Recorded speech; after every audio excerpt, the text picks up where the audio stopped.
اليوم حنا مع ربيع،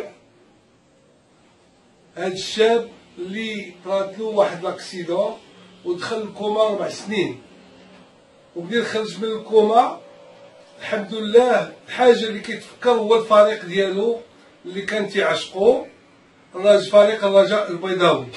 واليوم هو ما كيقدرش يتحرك، ولكن الحاجه اللي كتفيقو وكتفرحو هو الفريق ديالو ديال القلب.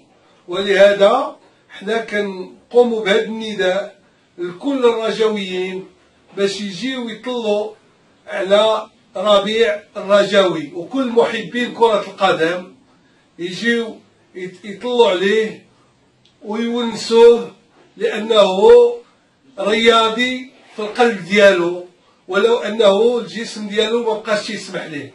وشكرا.